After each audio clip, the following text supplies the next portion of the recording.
Bonsoir tout le monde. Je reviens aujourd'hui avec une vidéo où je vais un peu poursuivre ce que j'avais commencé à faire dans la précédente vidéo où je parlais de ma nouvelle passion pour le bullet journal. Et là je filme mes feutres parce que ça va être le sujet de la vidéo de ce soir. Je ferai plusieurs vidéos en fait pour vous parler de cette nouvelle passion. Et là, je vais vous parler de mes feutres parce que j'ai un véritable passion dévorante pour ces feutres. Je pense que vous avez déjà pu voir qu'il y en a un certain nombre. Voilà, pour parler un peu par euphémisme. Donc, bon, il y en a beaucoup. Et alors, il y en a beaucoup et ben, ça m'a coûté un certain prix. Et c'est un peu déraisonnable quelque part, mais c'est aussi, je vous dis ça parce que, non pas pour me vanter d'être déraisonnable, mais parce que pour vous dire à quel point mon engouement est fort. Donc je vais commencer tout de suite par vous montrer des feutres qui sont pas mes préférés, mais justement je préfère garder les feutres préférés pour après. Donc ça c'est des feutres de la marque Tombow. Alors attention, c'est la première fois que je vous parle de Tombow, mais ça n'a rien à voir avec les Tombow que vous voyez. D'ailleurs, vous voyez déjà dans la boîte, je vous montrerai après. C'était des feutres tout basiques, tout simples là que je vous ai montré, c'est pour ça que je vais très vite dessus. Alors ça, c'est les surligneurs, ça fait partie de mes premiers achats. Staedtler, je vous donne les marques comme ça parce que pour information, je ne fais pas de... Il n'y a pas de partenariat ni quoi que ce soit. Donc ça c'est toujours des surligneurs Staedtler, c'est assez pratique quand on fait un bullet journal parce que du coup il y a un bullet journal, c'est donc un espèce de, c'est un carnet qui permet de réunir l'activité un peu de comment dire d'organisation d'agenda et un petit peu journal intime, développement personnel, je sais pas, objectifs de santé, de trucs comme ça. Donc on écrit beaucoup, puisqu'en fait c'est l'idée du bullet journal, mais je vais pas m'étendre parce que j'ai vraiment envie de vous parler de mes feutres. L'idée du bullet journal, c'est qu'on met tout dedans en fait. On met absolument tout, toutes les listes, toutes les to-do, machin, on met tout. Et c'est centralisé et on perd plus, et c'est une méthode d'organisation qui permet de ne pas s'éparpiller. Alors là je vous montre mes stylos Micron que j'adore. Ce sont des stylos parce que je fais beaucoup de dessins en fait dans mon bullet journal. C'est pas une obligation de faire ça dans un bougeot. On dit bougeot pour bougeot, c'est le j'allais dire diminutif. Je suis fatiguée donc j'utilise pas forcément les bons mots. Donc on écrit beaucoup et en fait et moi je dessine et les microns, ce qui est génial avec, c'est qu'en fait on peut mettre la couleur par dessus parce que on fait des dessins en couleur. En fait, les personnes qui font des bougeots font souvent des dessins en couleur. Et en fait, ça permet de faire le dessin d'abord en noir et blanc. Donc moi, je dessine au crayon de papier. Et après, alors là, je vous montre les différentes pointes. Du coup, je pense que vous avez pu voir, hein, c'est une pointe 4. Tout à l'heure, c'était une petite pointe. En fait, il y a plein de pointes différentes. C'est vraiment très, très varié, très précis. Parce qu'en fait, on peut vraiment faire de très jolies choses. Artistique, c'est peut-être un grand mot, mais je vous montrerai mon bougeot. Je suis assez contente de mes dessins. Je me suis remise au dessin, du coup, grâce à ça. Et donc, ce qui est génial avec ces stylos, parce qu'il y en a plein sur le marché des stylos pour ça, c'est que ils ne bavent pas quand on passe la couleur dessus. Et ça, c'est génial parce que du coup, c'est beaucoup plus agréable de placer la couleur après avoir vu ce que ça donne en noir et blanc. Pas seulement en crayon de papier, mais également... là, je vous ai montré des stylos qui ressemblent au micron, mais qui ne sont pas des microns. Que j'avais acheté en priorité, en premier, mais qui ne sont pas... alors ça c'est génial, c'est révolutionnaire, c'est un stylo blanc qui est censé être utilisé pour écrire du blanc sur du noir, mais en réalité on l'utilise comme blanco très souvent. C'est bien mieux qu'un Tipex. C'est vous avez par exemple, je sais pas, j'ai dépassé un peu avec du feutre, je fais une petite retouche et ça, on voit rien quoi, c'est génial. Donc vous voyez que tout ce matériel qui est quand même plutôt prévu pour le bullet journal, hein, c'est vraiment souvent la communication, la pub, tout ça c'est centré là-dessus. Bon, bah, c'est qu'évidemment il y a un business avec le bullet journal vu qu'il y a un fort engouement depuis plusieurs années. mais c'est aussi que on peut vraiment faire des choses très précises, très très très très chouettes. Et donc il y a aussi un matériel qui est celui qu'il faut. Je suis désolée, je suis très fatiguée, donc je n'ai plus de mots. Donc là, je vous montre mes premiers feutres que j'ai achetés. Donc on arrive au feutre, hein, passion feutre, c'est vraiment ce que je préfère. Quoique mes stylos micron, je les adore aussi. Du coup, là, je vous montre un petit peu, c'est des Mogan. Et vous voyez, il y a marqué la teinte dessus. Il y a un nom, donc ça. Alors, je vais très très vite, je suis désolée. Cobalt Green. Je me rendais pas compte que j'allais aussi vite. Ah, ça, c'est un Crayola. Je sais pas ce qu'il fait là. Je l'ai mal rangé. Je vous présenterai mes Crayolas tout à l'heure. Et en fait, donc, la première fois, j'ai acheté des feutres. Donc, ce sont presque tous des feutres à eau. C'est-à-dire, c'est des feutres qui sont aquarellables et on peut les mélanger. Donc, on peut mettre de l'eau et les mélanger, mais même sans eau, même sans rajouter de l'eau, ils se mélangent assez bien. Surtout les Tombow que je vous montrerai après. Alors, ça, c'est mes premiers Crayolas que j'ai achetés. Je les adore. Non, mais là, c'est un amour véritable, quoi. Je les adore. Je pourrais les regarder des heures. Les couleurs sont sublimes. Je vous montrerai les couleurs dans une autre vidéo. Ils sont un peu gros, mais donc c'est pas forcément ce qu'il y a de plus facile à manier comme feutre, mais ils sont excellents. La pointe est un peu large, donc c'est vrai qu'on peut les utiliser un peu comme sur les nueurs, un peu comme feutre, mais ils sont tellement beaux. Regardez-moi ces couleurs. Les couleurs des... Enfin, vous pouvez pas imaginer ce que ça donne sur le papier, mais les couleurs sont... Vous voyez, il y a tout un dégradé, en fait, elles sont assez proches, mais ça permet vraiment de faire des variations. Alors moi j'ai une passion pour dessiner les légumes et les fruits, me demandez pas pourquoi.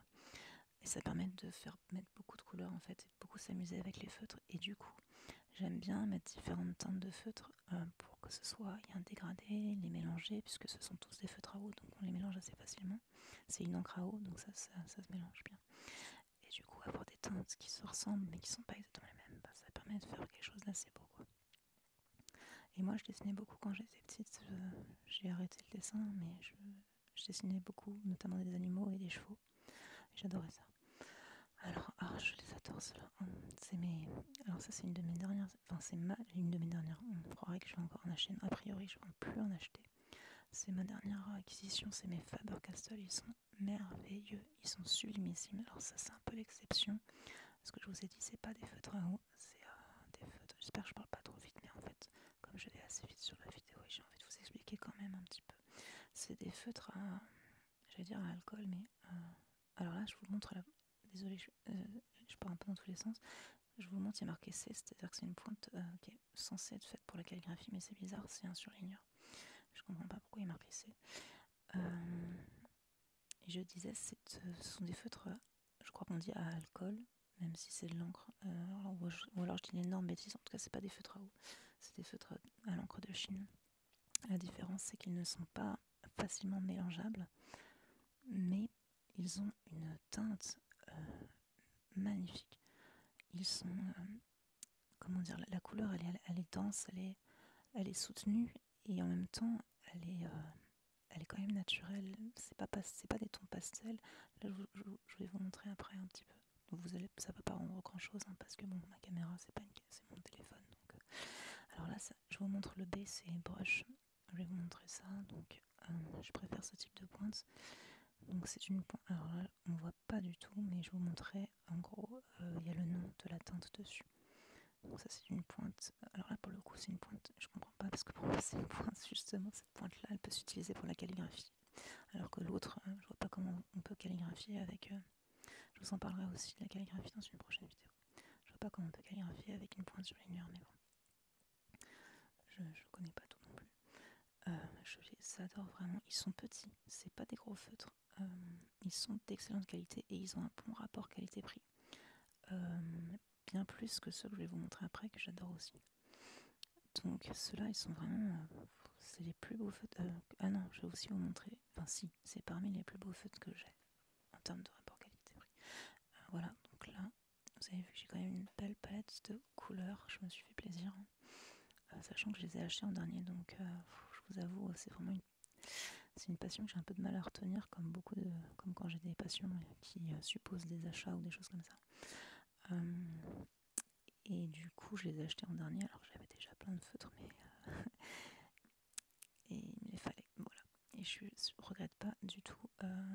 Là où je vois que c'est des achats certains, enfin, comment dire, c'est pas forcément des achats raisonnés, mais en tout cas, je ne regrette pas je suis ravie. Tous les achats que j'ai faits, je suis ravie de les avoir faits, sauf parfois quand j'ai un peu tâtonné, j'ai pas tout de suite eu les bons stylos, tout ça, mais mes feutres, je les aime tous. Alors ça, ce sont mes rougiers et plaies. Je sais pas si vous connaissez, c'est une boutique à Paris. Je sais pas si c'est une chaîne ou si il n'y a qu'une seule boutique. Ils font partie de mes préférés aussi. Ils sont magnifiques, ils sont beaucoup plus grands, comme vous pouvez voir. Là, les teintes sont aussi très belles. Je regrette de ne pas avoir un bon setup du tout parce que j'ai eu beau mettre de la lumière, vous voyez pas très très bien. Ça rend pas hommage aux teintes, donc ça c'est un violet, je crois. Et il n'y a que ça, c'est-à-dire que là j'ai acheté, en fait, Rouget et Play, c'est un magasin qui fait de la distribution et qui a aussi des marques, aussi une marque de distributeur, mais en termes de feutres aquarellables, donc de feutres à eau, ils font que ça.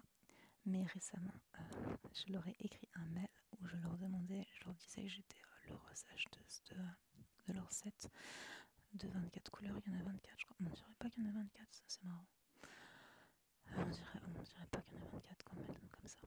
Et donc, je leur ai dit que j'étais très contente et que je voulais savoir s'il y aurait d'autres teintes, d'autres couleurs, parce que c'est vrai que c'est un peu limité en fait.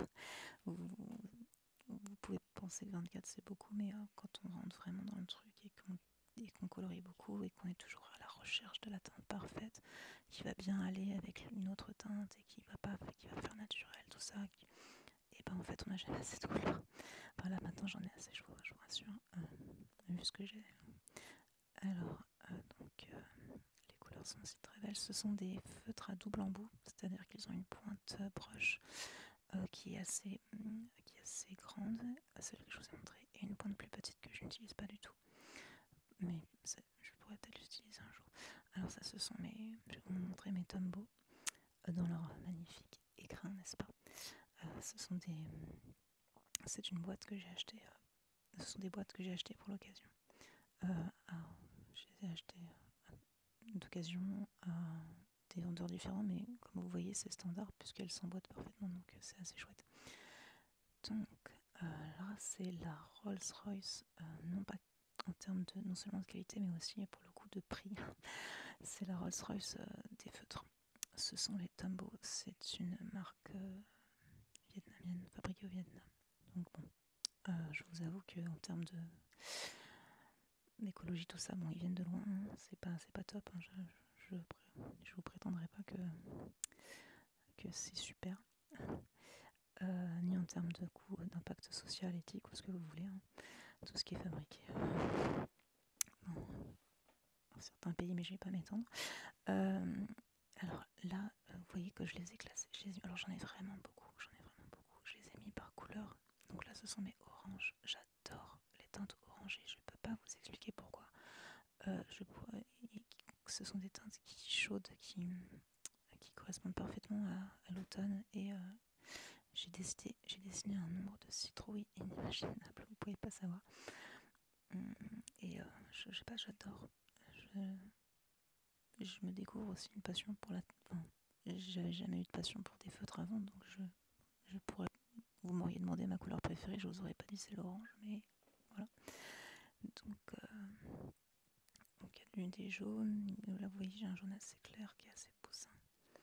Donc ça aussi, ce sont des feutres à eau qui ont un double embout également. Là, je vous montre vraiment l'embout que j'utilise, c'est-à-dire le gros embout. Les teintes sont vraiment magnifiques. Ils se mélangent très très bien. C'est pour ça aussi qu'ils sont chers. Ils sont de très bonne qualité. Ils se mélangent très très bien. Et même sans rajouter de l'eau. Alors, j'ai pas pensé à vous montrer justement. J'ai aussi un Tombow qui est sans teinte. C'est un Tombow qui est qui sert à récupérer en fait, aquareller justement. Tous les feutres à eau sont aquarellables, c'est-à-dire qu'on peut, en mettant de l'eau, les utiliser un peu utiliser les couleurs comme de la peinture. Je sais pas si vous voyez ce que je veux dire, et faire des mélanges. Ce que je n'ai encore jamais fait. Donc j'ai oublié de vous montrer mon Tombow transparent, mais ça n'a pas d'importance. Et pour l'instant, je ne l'utilise pas. Je les mélange très bien comme ça. Peut-être un jour, si je fais vraiment Voilà, vraiment très la recherche de réalisme. Donc là, j'ai mélangé un petit peu des couleurs grises, on dirait du vert kaki, mais c'est du gris, avec non, je crois que je me suis rendu compte à ce moment de la vidéo qu'en fait, j'ai pas bien rangé les feutres. Donc là, je suis en train de les ranger, si je me trompe pas, ou je sais pas ce que je fais, oui, c'est ça. Parce que, oui, voilà, ça m'arrive de pas bien ranger tout de suite. Donc je vais vous en montrer d'autres. Et je vais aussi vous montrer mes autres Crayolas. J'espère que ça paraît pas trop indécent tout ce que j'ai acheté. Je suis pas quelqu'un de riche du tout, du tout, du tout. Donc ne croyez pas que je roule sur l'or. C'est juste que quand il y a un truc que je kiffe pas, voilà, je le fais pas à moitié quoi. Donc du coup, alors les verres aussi, j'ai une passion pour les verres également. Forcément, j'adore dessiner tout ce qui est nature, fruits et légumes, vraiment. Regardez-moi ce verre. Je sais pas si vous voyez, je vous montre même pas la couleur. Oui, les Tombow ont un nom. J'étais en train de vous montrer le numéro. Ils ont un nom et un numéro, comme la plupart des feutres d'ailleurs. Mais seul le numéro est écrit dessus. Je trouve ça dommage. J'aime bien quand le nom de la teinte est écrit dessus. Ça rend le feutre encore plus, je sais pas comment dire, encore plus kiffant quoi. Vous prenez vos feutres et vous voyez qu'il y a marqué un beau nom de teinte, genre attendez, je sais pas moi, olivine ou je sais pas quoi. Mais ouais, c'est pas grave, les Tombow, il n'y a pas ça. C'est un peu difficile par conséquent d'ailleurs, comme il y a beaucoup de teintes et qu'elles se ressemblent, je les essaye toujours sur une feuille blanche avant de les utiliser. Parce qu'on a vite fait de se mélanger les pinceaux et de ne pas utiliser forcément la teinte qu'on veut. Alors je les remets et je vais vous montrer mes Crayolas.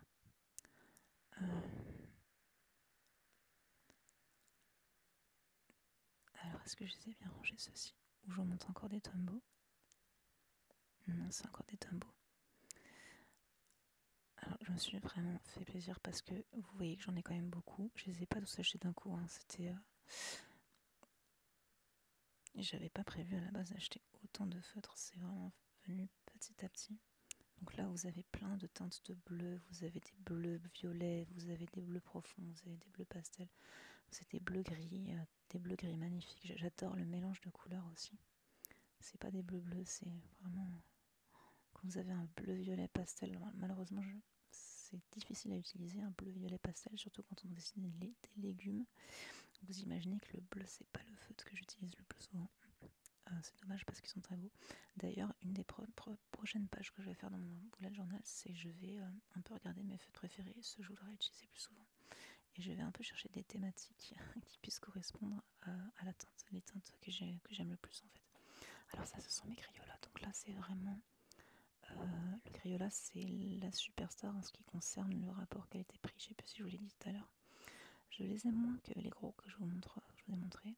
Je les aime beaucoup moins. Je sais pas pourquoi, je peux pas vous dire. C'est débile, hein. Ils sont très beaux. Il n'y a pas de problème. Mais j'aurais été ravie qu'ils aient la même forme que mes autres feutres. Je sais pas pourquoi. J'ai vraiment aucune idée, hein. Ne me demandez pas. Je les trouve moins beaux que mes Tombow ou que mes Faber-Castell. Et je sais pas pourquoi les gros Crayolas, je les adore tellement que je les trouve beaux. L'amour a ses raisons, hein, vous connaissez la suite. Donc, qu'est-ce que je vous montre là? Ah oui, c'est mes Food Enosuke. Ce sont des feutres à calligraphie. Alors, c'est tous plus ou moins des feutres à calligraphie que je vous ai montré, sauf en tout cas, toutes les pointes broches sont des pointes qui peuvent s'utiliser en calligraphie.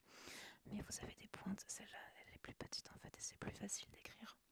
Bah, quand vous écrivez, écrire avec un Tombow, pour faire de la calligraphie, c'est possible, mais ça veut dire que vous écrivez vraiment un titre dans votre bullet journal. En fait, vous n'allez pas l'utiliser pour écrire un texte long ou remplir des pages ou remplir une liste ou je sais pas quoi. Donc ça c'est...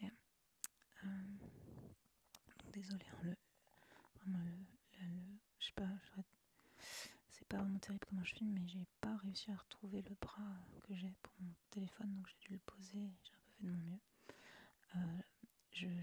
C'est sûr qu'un jour je vous referai une vidéo avec un meilleur setup si je peux. Mais il faut que je retrouve les choses que je perds sans arrêt. Comme un bras, je sais pas comment. Peut-être mon copain me l'a pris, peut-être, je sais pas. Alors, je les ai pris en plusieurs. Alors ça, pour le coup, je vous avoue, c'est un peu un achat plus encore... Enfin, je les ai quasiment pas utilisé pour l'instant mais j'avais envie d'avoir des pointes à calligraphie. J'adore la calligraphie en fait. Et j'avais envie d'avoir des pointes colorées des feutres colorés à calligraphie parce que j'ai que du noir et je suis sûre que j'en aurai l'usage, mais bon, pour l'instant, comme j'ai pas l'habitude, c'est vrai que je les ai pas utilisés. Je suis quand même ravie de les avoir, je ne regrette pas. De toute façon, j'adore les utiliser, mais j'adore les regarder. J'adore les prendre dans mes mains, les observer. Je suis un peu gueudard, je sais. Et donc je regrette aucun de mes achats. Même mes premiers feutres qui sont de meilleur marché que j'avais acheté, c'est un gros set, ce que je vous ai montré au début, un gros set de 100 feutres. Ils sont de moins bonne qualité, mais il y en a qui sont très très beaux, que j'adore, sont parmi mes préférés. Alors ça, ce sont des zébras. Donc là aussi, c'est un peu un achat un peu compulsif, excessif, on va dire. Donc, tirez pas sur l'ambulance, hein, je vous rappelle, j'ai un TDAH, donc qui dit TDAH dit dérégulation de la dopamine et peut susciter des achats un peu compulsifs. Mais je ne regrette pas, je vous l'ai dit, j'aime tous mes feutres. C'est juste, je les utilise moins. Alors, ils ont des très très belles couleurs aussi. Ils sont un meilleur rapport qualité-prix également que les Tombow. Les Tombow, ça se la pète. Hein. C'est des très beaux feutres. D'ailleurs, tous les bougoteurs en ont, c'est un truc de fou. Parce que je regarde des vidéos beaucoup bullet journal pour m'inspirer, mais aussi pour entendre d'autres gens parler de cette passion, parce que j'aime bien, ça me détend beaucoup en fait, surtout quand je fais justement mon bougeot. J'aime bien écouter des vidéos bougeot. Voilà. Et du coup, les gens qui présentent leur matériel, ils ont tous des Tombow. Et ça, ce sont des zébras, c'est une marque japonaise. C'est une pointe surligneur, mais il y a aussi un double embout que je vous ai pas montré. Mais je n'utilise jamais l'autre embout. L'autre embout, c'est un embout feutre qui est pas mal, mais je sais pas, je préfère là. En fait, ça donne pas le même rendu du tout en termes de densité de couleur et du coup de couleur tout simplement. Ça ne donne pas la même chose du tout d'utiliser le côté surligneur et le côté... Ah, c'est déjà fini. Et le côté... bah écoutez, je vous dis bonne nuit parce que j'arrive à la fin de la vidéo, je vais revenir très vite. Je voulais vous parler, dans une prochaine vidéo, je vous parlerai de ma mentor qui est Margot. Les astuces de Margot, la chaîne, je vous conseille vivement d'aller regarder parce que sa voix, bien qu'elle ne fasse pas de l'ASMR, est extrêmement... Elle détend beaucoup, je l'aime beaucoup en fait, j'aime tout ce qu'elle fait. Donc je vous mettrai sa chaîne quand même et je la remettrai aussi dans une prochaine vidéo. Dans une prochaine vidéo, je vous montrerai donc mes pages préférées. Et là, je vais vous dire vraiment